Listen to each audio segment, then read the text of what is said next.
Good afternoon and welcome to the Ed Collaborate Gathering number 11. We are so happy to have Pernille, Ripp, and Amira Abdel with us to talk about the global read aloud.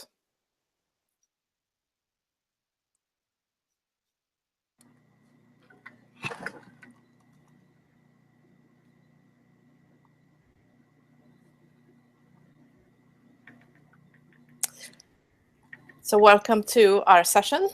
Today, I want to introduce our speakers who will talk about their collaborative project, the Global Read Aloud.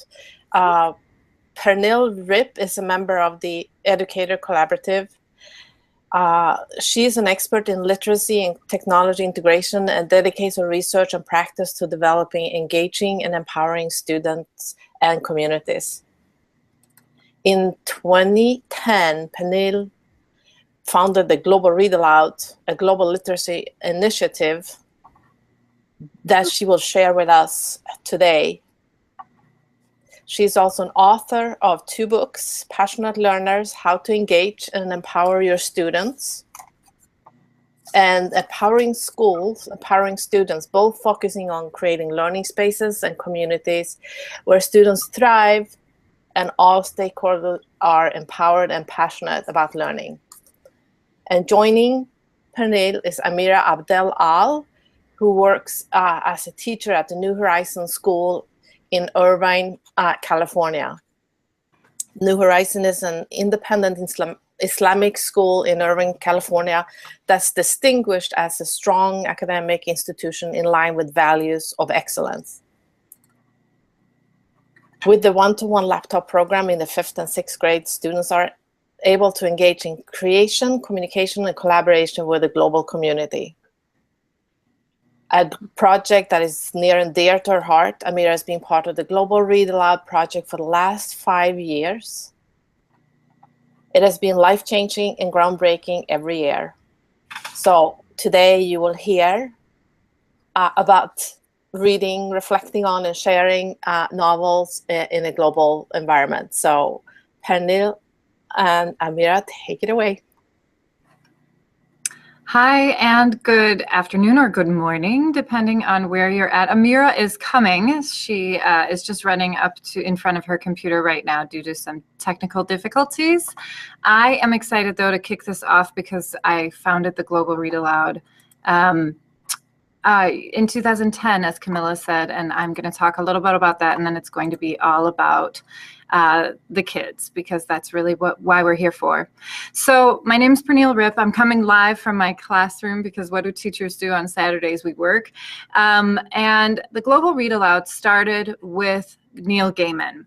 In case you can recognize his picture. My husband and I were driving in the car and listening to NPR, and they mentioned Neil Gaiman, and being a super fan of Neil Gaiman, I turned it up and I tuned in. On NPR, they were talking about the One Book, One Twitter initiative that was happening around the world, where someone had decided to read All American Gods written by Neil Gaiman and then use a common hashtag to connect people around this global book club. I was fascinated, and so I turned to my husband and I said, somebody should do that for kids. And he said, well, why don't you? Well, here's the thing. I had just gotten on Twitter that summer. This was the summer of 2010. And so I didn't really know how to do a global project. But that night I went home and I wrote a blog post. And in it, I had this messy, muddled idea of perhaps reading the same book as other people and then having our students connect using technology. So the very first tweet ever made about the Global Read Aloud happened in June of 2010, and this is it. How about a Global Read Aloud with a tied-in wiki? I had just learned about wikis, and so I was very excited to try this new technology. Now, for those of you who use wikis or have used them, you may know that they're not great for a lot of collaboration. And so quickly, the Global Read Aloud didn't just come into a wiki, but started to be created in other spaces as well. I didn't expect a response, and yet the response was immediate. Right away, I got people tweeting me back saying, yes, sounds good. When? How can we sign up? Where do we sign up? Which book should we read? And I sat behind my computer screen and thought, what did I just do? Because I had no idea what I was doing. And I think that that's sometimes what happens when we accidentally create projects. We have a great idea, we find some courage, we take the first step, and then all of a sudden, we realize that there now is work to do. And so we do this in our classrooms all of the time. And that night I decided, well, let's find a home and let's figure it out. So I reached out to those that knew more about technology than me. I created a blog so that people could read about it. And I created a sign-up sheet because that's all I knew we needed. And so I realized quickly on with the Global Read Aloud that it wasn't that we needed anything fancy. It just had to work. Because as teachers, that's what we do in our classrooms all the time. We don't spend a lot of time creating fancy lessons. We create lessons that are meaningful and that will bring new perspective to our kids. So we had a blog, we had a way to sign up, and we started trying to figure out what was this actually going to look like. And so that year in 2010 in September, we did it late September, we kicked off with the very first book, which that year was The Little Prince. And I realized now, looking back on the Global Read Aloud, that I was scared. I didn't know if it was going to work. I didn't even know if my students would like the read aloud, but I knew that maybe something good would come out of this. And so we tried it. And those who signed up tried it as well. I also realized early on that I couldn't be the hub of all things Global Read Aloud, that while I created it, I needed to create spaces for educators to reach out and connect with each other, because this project needed to fit any kind of classroom that wanted to sign up, or even kids that weren't in any classrooms.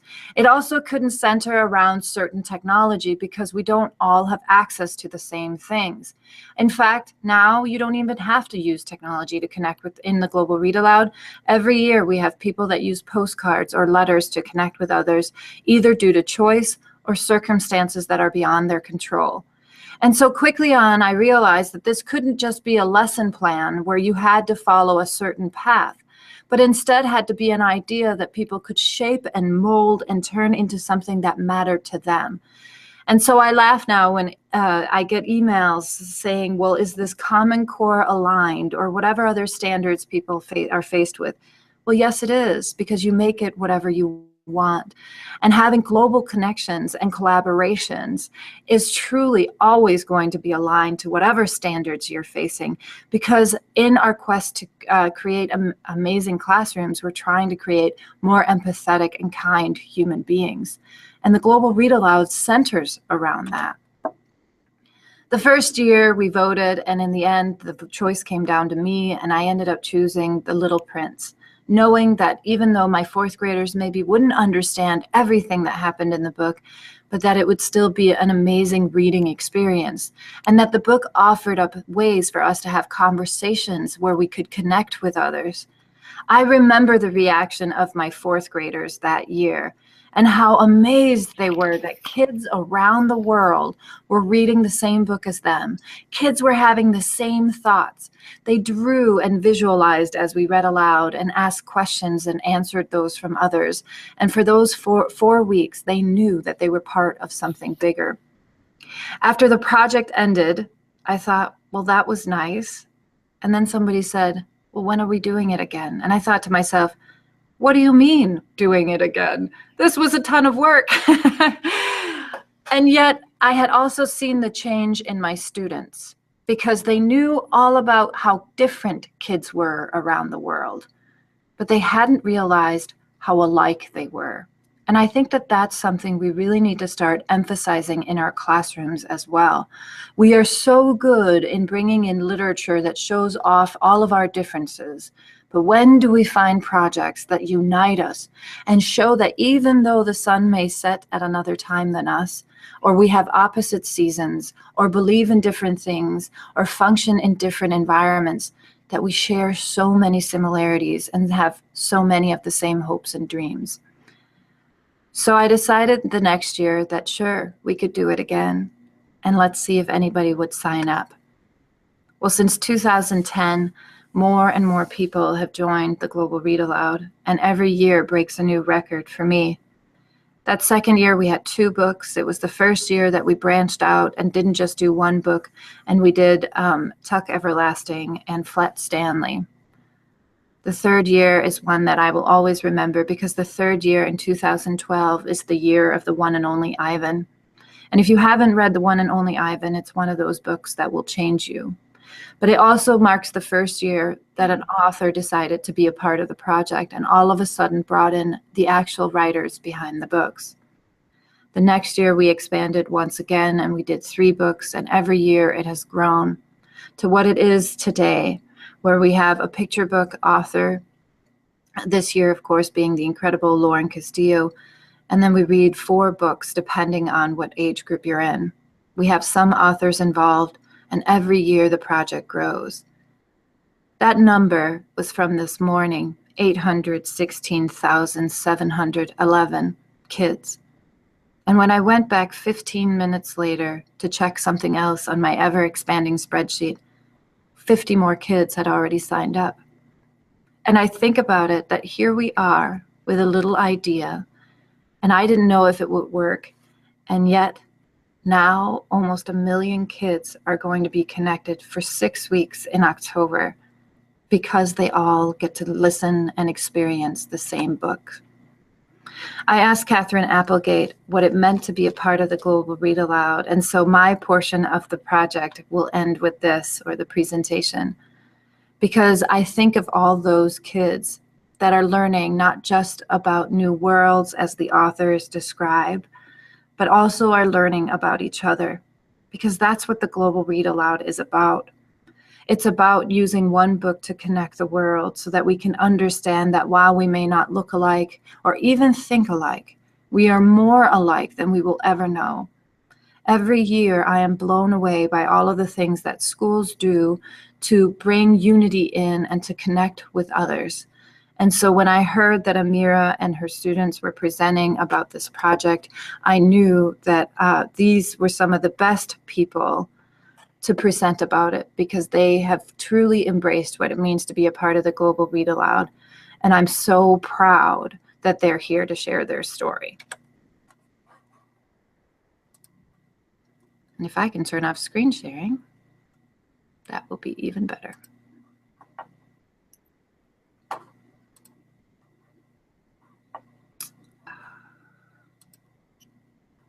Hang on. Okay, Amira, take it away. I will turn off my screen sharing. Thank you so much, Pernille. I hope can you guys hear me okay there? Yes, we can hear you. Great, great. So, you know, as Pernille is sharing her experiences and what motivated her and why, I can't help but fight back tears, to be quite honest, because it has become such an impactful part of our experience in the classroom and beyond. And before I get into our stories about what we wanted to share in our experiences, I first wanted to take a moment to thank the Ed Collab team for giving us the opportunity to be a part of this. The fact that it is available to all educators, free professional development, is something that I really appreciate and value tremendously. And thank you to the tech team for working tirelessly behind the scenes. You guys have some of the toughest jobs, so we wanted to really thank you for your time. And Pernille, I wanted to take this moment as well to thank you. This is my 7th year as a teacher in my career of teaching. And from day one, I stumbled across your blog, and it's been the influence that has guided me and the drive that has driven my philosophies as an educator. And it has just made this choice of a career, as my second career actually, something that has been beyond meaningful for me and my students, and continues to be. So I did want to thank you for that. So today, you know, I hope in the way that I was inspired and my kids were inspired, I hope that I can inspire each of you, and you'll be hearing stories from my previous students as well. You know, in a time where technology and information and different forms of expression are all at our fingertips, I feel like the biggest thing about all of this as human beings who do have access to these resources is that we are wired to connect. We are innately, you know, geared to be connectors. And I just feel like the Global Read Aloud provides that platform for us as educators and students as learners. I believe the Global Read Aloud gives students the full potential, opportunities to unlock their full potential to be those global ambassadors. And being an educator that is also part of a school where we do focus on developing the whole child, when I came across the Global Read Aloud 6 years ago, I thought that this was a perfect opportunity to provide that for my students. You know, as Pernille had shared, from the Global Read Aloud small beginnings to now reaching over 800,000 students, and if you total that, that's over 1 million students over the years. Imagine how much that has spread exponentially. Similarly, I was able to see that growth from our small beginning 6 years ago when I joined to now presently, and how much we've become, you know, how much the students have grown. And I had the interesting situation where I taught the same 2 groups of students 2 years in a row because I happened to be both their 5th and their 6th grade teacher. So I got to witness directly the impact that the Global Read Aloud has made on their lives and their outlooks as learners. From their level of involvement into their discussions, how rich their conversations were, how honest their conversations were, realizing that students just like them, we may have some differences, but the ideas that we shared core similarities, have similar thoughts, have maybe can learn from each other because of their different experiences and perspectives. The books that were chosen for the Global Read Aloud project, I feel like have so much purpose behind them. They're not arbitrarily chosen. They've been the driving force for our discussions and for providing such rich experiences. They have become the platform where real life stories are shared through a fictional novel. And so that gives the kids a chance to learn about real life issues, but through reading a novel. And taking it beyond that, they're then able to communicate with students across the globe and learn from one another. Technology is definitely an integral part of our experience. Now, it doesn't have to be for people who may have limited access, but we chose to leverage, we are a one-to-one laptop school, so we chose to leverage our usage of technology in that case.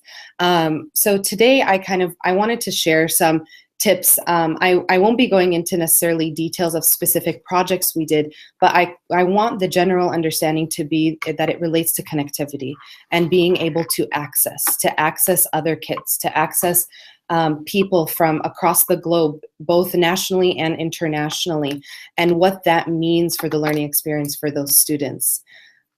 The first key tool that we use in our classroom is Twitter. And I feel like Twitter is magical. Yes, I'm using that word magical because it's so instant, it's in real time, and it has really opened the doors for me to be able to access ideas. What I do in my classroom, I cannot take sole ownership for it. This is because of the professional learning network that I have been able to grow through accessing Twitter. And the fact that teachers are a part of a learning network that is collaborative, that is a part of this environment where we're willing to share ideas, where we're willing to be in an exchange of providing free information like this conference, that goes to show that we understand what it means to be lifelong learners. And this, I feel like, is an example for our students to also see. It's been the platform where I can instantly connect with teachers following a hashtag. I'm going to have to put a plug in for this year. It's hashtag GRA16. And automatically, I am able to follow, see which teachers are participating, where they're from, what grade they're teaching, and directly contact them.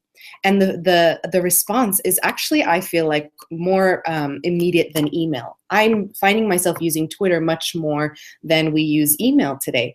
And in addition, it gives me access to resources. Just for example, the other day, I found out a teacher was doing a slow chat. And this year, that is one thing that we're going to be participating in. One of the teachers under hashtag GRA16 and GRA PAX, which is the novel we'll be reading this year, posted that they're looking for people to participate in a slow chat. And that's something I've never, even though I'm an avid Twitter user, I've never actually participated in. With a simple, hey, can we join? Their willingness to allow us to be a part of what they were working on was instant. And now not only are we part of one, but we're a part of another. And we get to connect with literally 6 to 10 schools per Twitter chat. And this is nationally and internationally all the way to China. And so without that connection, I wouldn't have fathomed to be able to have that opportunity for my students. And it was so smooth, and I really encourage teachers who may not be familiar with Twitter to look into it. And it's just as it could start with following the hashtag and just kind of getting an idea to see who's out there, what people are talking about. And for me, the beautiful thing behind it is the willingness of educators to be able to collaborate and develop this ever-increasing professional learning network for us. Another thing through Twitter, Pernille had arranged with authors prior for the books that we had read, Google Hangouts. And we got to participate in a live Google Hangout with the authors. Now, here are my students, all the students participating. They're reading this novel for a whole month. Yes, they're discussing with other classrooms. And they, typically in a classroom, you'd search about the author, maybe read the back of the book to learn about the author. But now they're taking it a step further. And because of the Global Read Aloud, they're able to be a part of a live Google Hangout. And not only that, but we were able to submit questions through Twitter. And so I'll never forget, I had a student who was, thinking, oh, they're never going to answer our question. We're one of thousands of kids. Like, how are we, what's the point of this? And so it was that doubt, right? They had this doubt because they are still learning that, or realizing that they have a voice. For kids, they're like, oh, we're just kids. Who's going to want to listen to us? And the fact that they were given an opportunity through something like this to have that voice, that broke down their judgment. They broke down that assumption that they in fact do have a voice, and they have a strong voice. And so imagine that same student, when we participated in the Google Hangout with Jennifer Home for for the 14th Goldfish, his question was the one that got asked and was the question that got answered by the author herself. And so imagine what, at that moment, I will never forget this. The entire class was like, oh my gosh, that's our student, that's our school. And that moment to them made it underline the fact that no, they do have a voice, that they can be heard, and that they do matter. And so if we look at it and it's just an example of one question being answered, but the impact that made and that carried on thereafter was everlasting, to the point where we took it further, and we decided for something else. We wanted to email President Obama. And we said, you know what? We got our question answered by an author. We're going to try to email President Obama. And actually, one of the students who's going to be joining here, her email was directly responded by President Obama, the President of the United States of America. So this starts this domino effect of, you know what? Even though we are children, even though we are kids, we can make a difference with our voices, and we are being heard. Moving on from Twitter, something that I touched upon was Google Hangouts. So in addition to being able to participate with authors through live Google Hangouts, that was one of the key ways we were able to connect. So again, back to this idea of connectivity. Through Google Hangouts or Skype sessions, we were able to look at each other face to face. We weren't limited by time zones. We weren't limited by locations.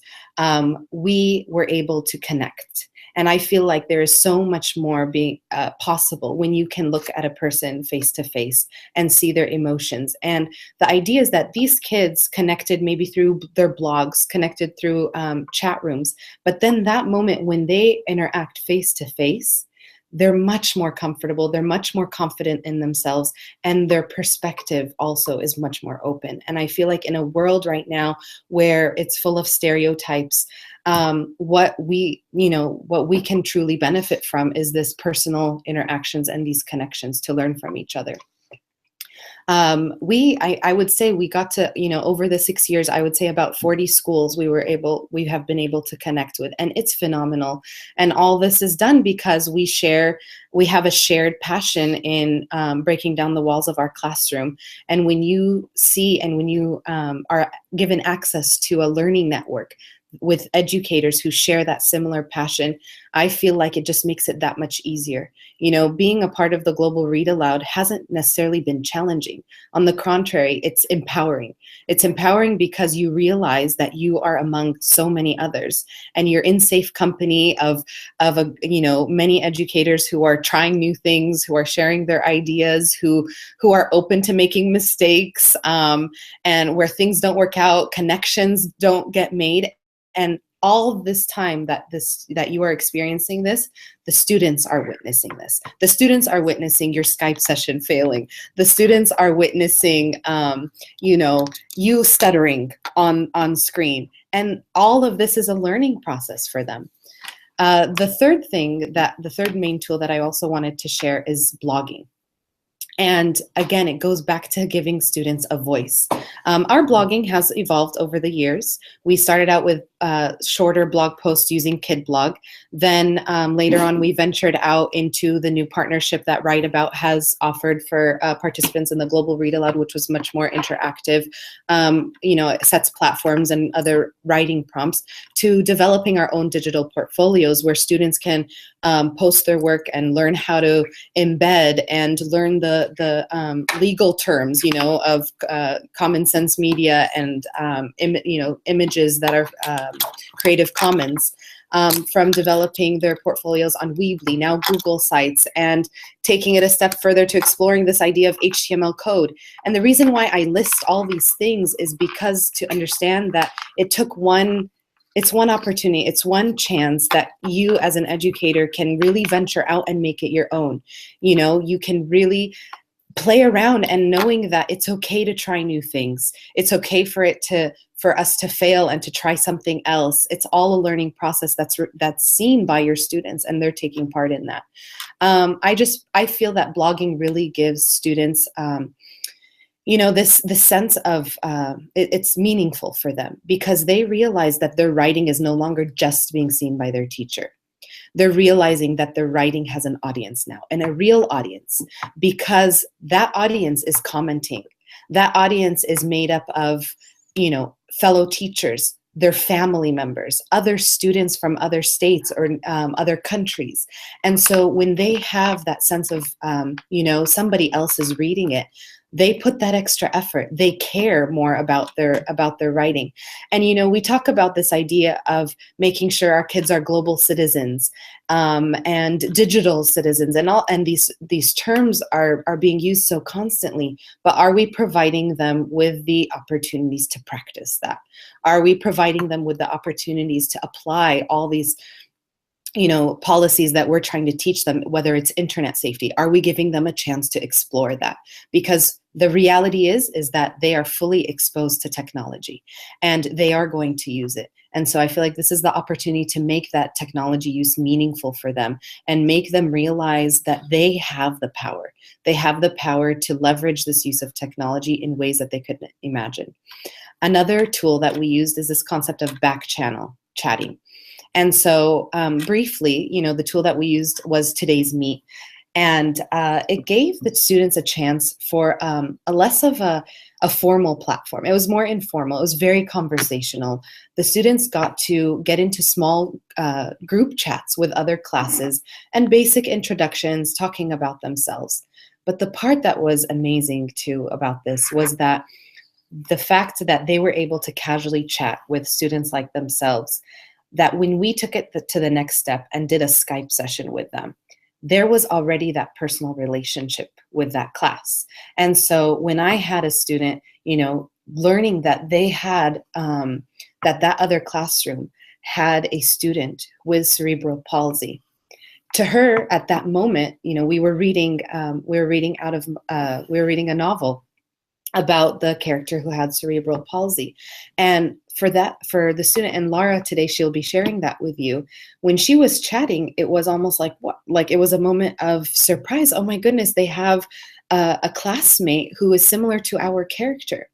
And so at the moment when we started Skyping, it was as if they already knew each other. And so when a child already feels comfortable with somebody else, when they're now face to face, their conversations are going to be much more honest. They're going to have the confidence to speak their mind. And then the learning that will come from that will be much more powerful and much more beneficial. You know, I only touched on the main tools. And again, I talked about connection and connectivity, but truly I want to emphasize again that make it your own. Make, you know, Global Read Aloud is not meant to, is meant to inspire and is meant to empower. And you have access, I promise, you have access to a huge learning network of teachers that's out there willing to share their resources. The ideas that I've taken on were from other educators, and I only felt empowered by them to explore the idea. And so really, Pernille, like, you have created a platform, making it super easy, super resourceful. If you go to her website, all the links are there, and it's just a matter about spending that time doing some exploration. And I feel like we can really benefit one another from that. The Global Read Aloud's impact has been so great that the students have been empowered to take these lessons beyond just the novel, beyond our Skype sessions. From students, after reading the one and only Ivan that you had mentioned, Pernille, a great book that I'm still recommending to today for my students, no matter what grade level that they're in, for adults even. They created websites that talked about animal advocacy. And so they took it beyond the novel.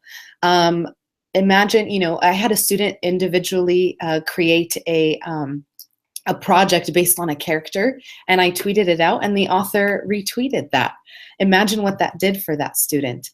In addition to, we had a happiness project in our school that a student kind of initiated after reading about the effects of bullying. We took it, you know, after reading about Melody, who had cerebral palsy, we went out and we volunteered at the United Cerebral Palsy Center. That was life-changing, and you're going to hear about that experience from Janine today.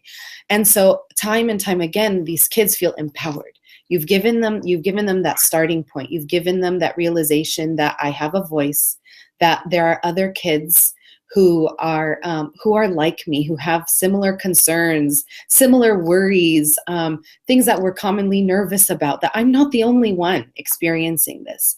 And they've taken it then a step further to spread that awareness, and giving them that voice was so powerful behind that. And I feel like we're in such a time where our world needs so much love and understanding and care, that it's just been a great opportunity where stereotypes have been broken, from all ends, right? The fact that, you know, we can spread compassion, and the way to do that is to get to know one another. And because of the Global Read Aloud, we have been able to achieve that. And I want them to know that our world needs these kids, you know, our world needs them. Our world needs their open-mindedness. Our world needs their creativity. Our world needs their unrelenting desire to connect and to help one another. And I feel like these kids can teach us a lot as adults in terms of being more understanding human beings. And so truly, I am honored to be in the company of some of my students who are my inspiration. You know, even as they have graduated, they have reminded me again and again, I keep in touch with them, to have open hearts and creative minds, and they aren't bound by the limitations that society has set for them, and that makes me so hopeful. And I'm really extremely honored to introduce the reason why I love doing this, and to give them a chance to share their own stories with you about the GRA. I'd like to welcome Janine and Laura, who are now freshmen in high school, and Sarah, who is now in 7th grade in her first year of middle school. And imagine, these kids are coming on their own time back to school, back to where it all began, because they wanted to take the time and share their stories. And I do hope that you are inspired by them just as much as I have been all these years, and that it'll hopefully, encourage you to look into getting more involved in the Global Read Aloud. So I'm going to turn the mic over to Janine and Laura.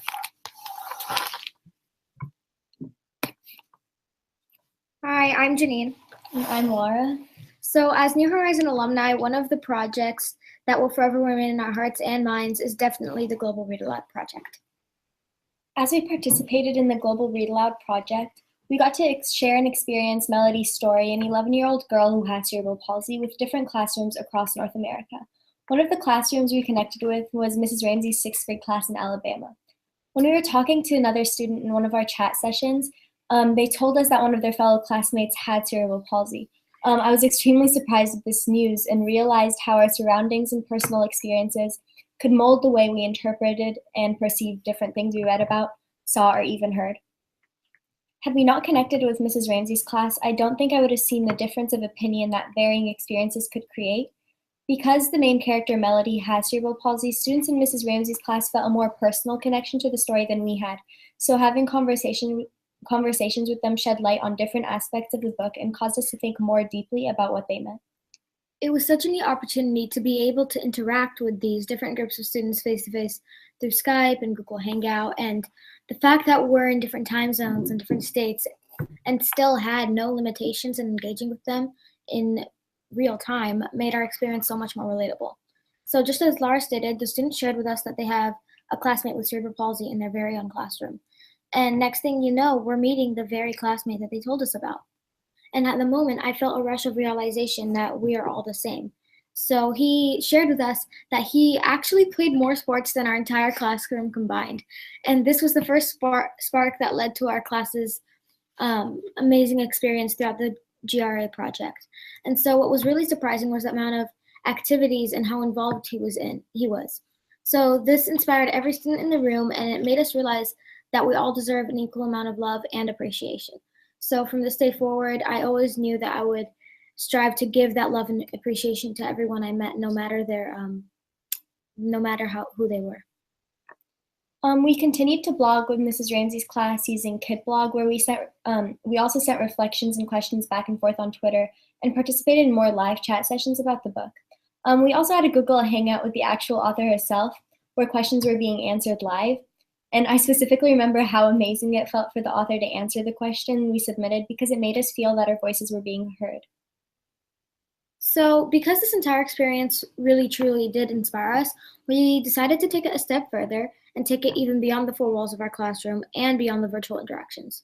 So we decided to serve our local community, and we had the amazing opportunity to work directly with students at the United Cerebral Palsy Center and build connections with those kids just like us. They were about 3 or 4 years old, and this opportunity broke stereotypes that children with disabilities are different than us, or not as privileged or not as capable as us. But in reality, they share the same interests and the same needs and are simply trying to make their way in the world just as we are. So reading the book is what actually gave me a passion to learn more about the subject. It wasn't just read the book and done, but I have a passion and an interest and connection with these kids with disabilities. And to this day in high school, I actually spend a lot of time with the special ed kids, and I build more connections, and I'm learning more about the disprivileged kids that still are capable of doing what I do.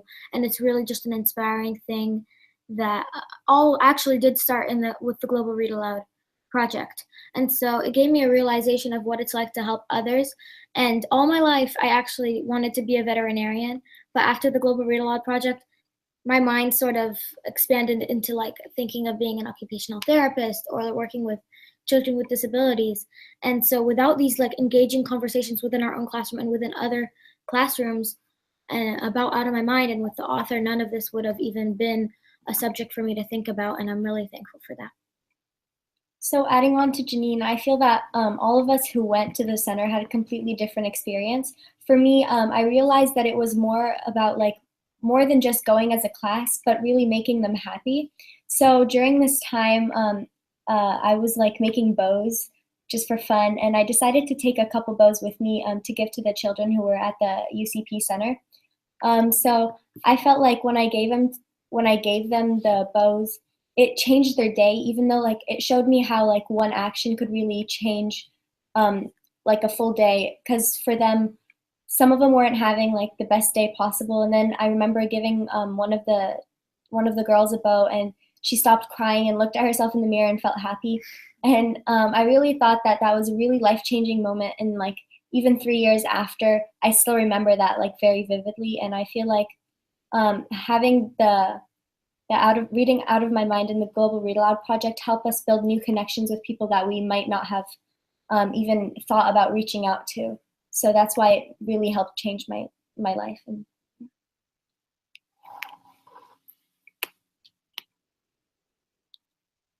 Speaking of breaking down stereotypes, our class had a similarly enlightening experience after connecting with another classroom. However, the particular story that we would like to share with you today is with another classroom in Louisiana. During our Skype session, we discussed the novel we were reading and realized how many shared experiences we all have with each other, the characters in the book, and in our daily lives. We all share such similar interests, concerns, and experiences. This was one of the highlights of the year as we were given the opportunity to be the narrators of our own stories. It made us realize that we are in charge of who we are and that we are the authors of our own books.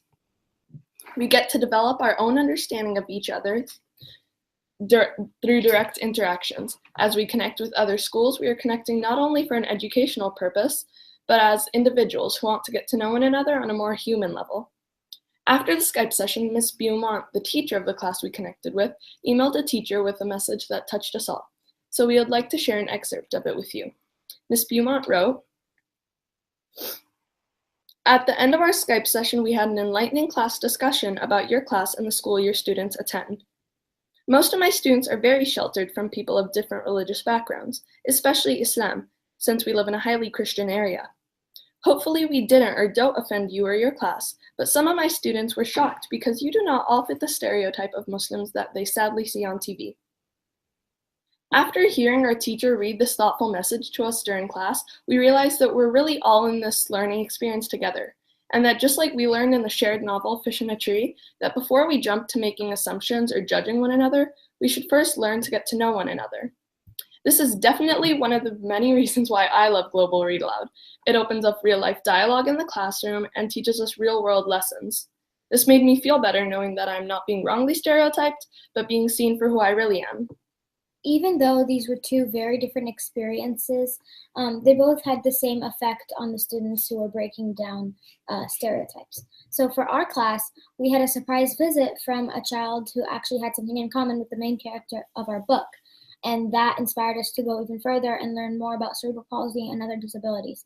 But in the other case, stereotypes were broken in the form of religion or in the form of media. So both ways, a classroom found out something new, a classroom got a little bit of a surprise, and it was very effective. So as you heard from both of our stories today, from meeting James and Mrs. Ramsey's class, the other kids at the United Cerebral Palsy Center, to meeting Mrs. Beaumont's class in Louisiana, not only were we able to share our thoughts about different books that we read, our hobbies, and our interests, but we were all able to interact with kids who are just like us, who may happen to have different life experiences or come from various backgrounds, making us all realize that regardless of such differences, we are also strongly interconnected in this ever-shrinking world. Thank you very much for allowing us to share our stories with you today. Thank you. Thank you.